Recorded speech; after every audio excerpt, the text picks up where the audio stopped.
Wabarakatuh. Alhamdulillahi Rabbil Alamin. Alhamdulillahilladzi adhaba anna al-hazan. Inna rabbana laghafurun syakur. Allazi awjaba alaina bi fi'lil ma'mur wa tarkil mahdur. Ashhadu an la ilaha illallah wa ashhadu anna Muhammadar Rasulullah sallallahu alaihi wasallam wa ala alihi wa ashabi amma ba'du. Alhamdulillahi Rabbil Alamin. Kita panjatkan syukur kepada Allah Subhanahu wa taala yang telah memberikan kita banyak kenikmatan. Mulai kita berada di alam ruh, alam rahim ibu kita, Allah sudah memberikan kenikmatan sampai kita hidup di dunia sekarang ini. Di dalam Al-Qur'an kan, wallahu akhrajakum min butuni ummahatikum la ta'lamuna syai'an. Wa ja'ala lakumus sam'a wal absara wal afidah la'allakum tashkurun. Allah telah mengeluarkan kalian dari perut-perut ibu kalian, dari perut ibu-ibu kalian. Kalian tidak mengetahui sesuatu pun ketika berada di dalam alam rahim, alam perut ibu kalian. Allah telah menciptakan pendengaran, mata, hati, tujuannya supaya kalian bersyukur. Banyak nikmat yang Allah berikan kepada kita di dunia ini. Alam semesta, air, kehidupan, udara, semuanya nikmat. Namun nikmat itu lebih berharga apabila Allah sudah memberikan kita hidayah, bisa menetapi agama sesuai dengan perintahnya Allah dan sesuai dengan apa yang telah dicontohkan oleh Rasulullah Sallallahu Alaihi Wasallam.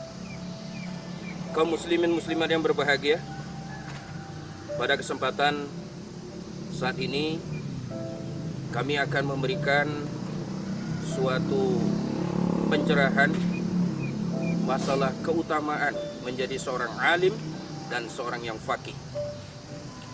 Kita ketahui ketika seseorang ingin belajar ilmu agama, maka dia akan menjumpai namanya seorang alim yang jamaknya disebut ulama.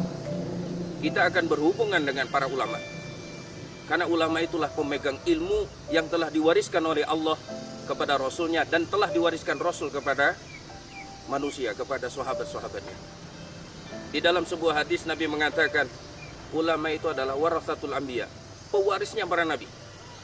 Karena para nabi tidak mewariskan harta, tidak mewariskan emas, tidak mewariskan perak, tapi yang diwariskan adalah ilmu.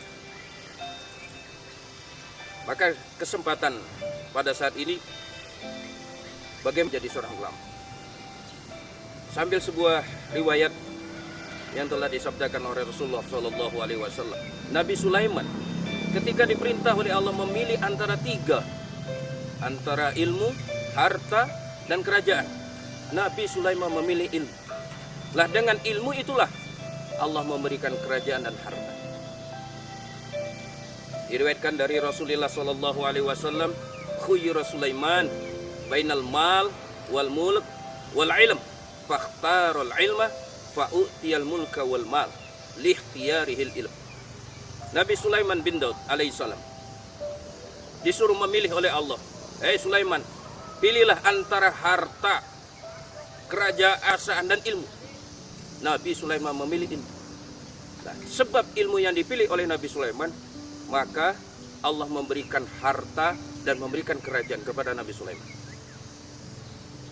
Dan di dalam Al-Quran Allah sudah mengatakan di dalam surat Mujadalah ayat 11, yarfa'illahu alladhina amanu minkum walladhina utul ilma darajat. Orang yang diberi ilmu oleh Allah, orang yang sudah beriman dan diberi ilmu oleh Allah, diangkat derajatnya oleh Allah. Seperti pada zaman para tabi'in. Ada seorang tabi'in yang bernama Atha bin Abi Rabah, dilahirkan dalam keadaan yang tidak sempurna, boleh dikatakan cacat, matanya tidak sempurna, namun derajatnya diangkat oleh Allah karena mempunyai ilmu. Nah, sebab ilmu itulah diangkat. Bahkan disaksikan oleh Imam Abu Hanifah, Atha bin Abi Rabah adalah seorang ulamanya tabi'in, pusat pertanyaan, pusat ketika ada permasalahan di dalam masalah agama, maka Atha bin Rabah adalah sebagai juru hukumnya. Fudail bin Iyad tabi'in yang dulunya adalah seorang penjahat, mungkin penjahat jalanan, diangkat derajatnya oleh Allah sebab mempunyai ilmu. Imam Bukhari yang terkenal dengan Sahih Bukharinya, yang Duh, ada-ada aja ya zaman sekarang. Selingkuh kok pakai aplikasi belanja. Dikira ibu-ibu zaman sekarang pada gap. Imam Bukhari yang terkenal dengan Sahih Bukharinya, yang awalnya adalah orang yang mungkin dikatakan keluarga yang sederhana, bahkan seorang yatim, meninggal oleh bapaknya ketika waktu masih kecil dalam keadaan buta. Tapi dengan ilmu yang dimiliki, maka Imam Bukhari menjadikan seorang yang pusat ilmu, pusat pertanyaannya para ulama.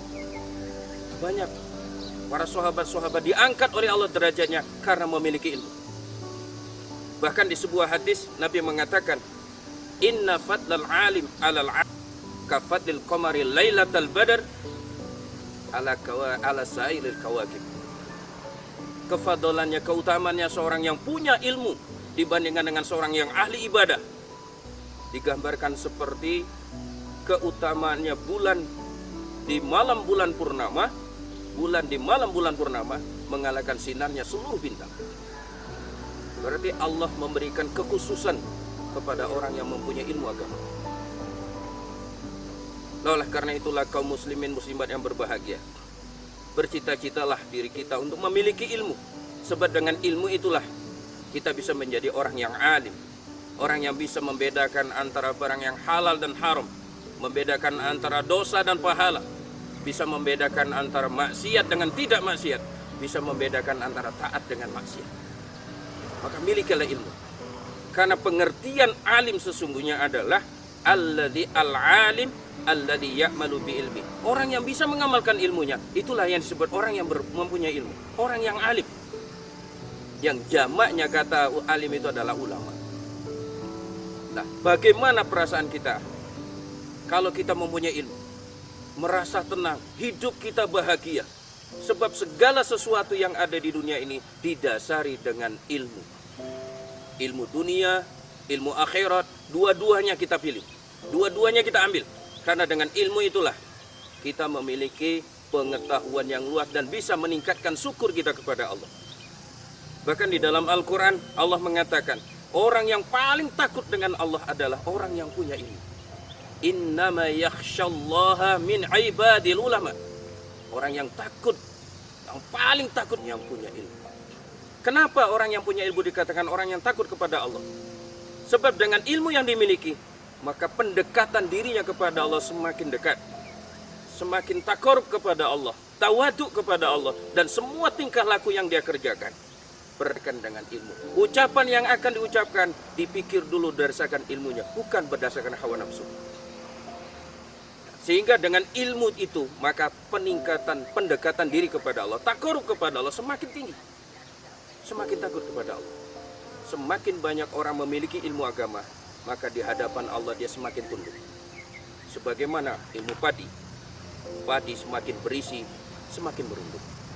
Ulama semakin banyak ilmunya, semakin berunduk dan semakin tawadu. Dan bertingkah laku baik kepada manusia. Berbicara baik kepada manusia. Ucapannya dijaga, tidak sembarang bicara. Dan ucapannya selalu didasari dengan ilmu yang dia miliki.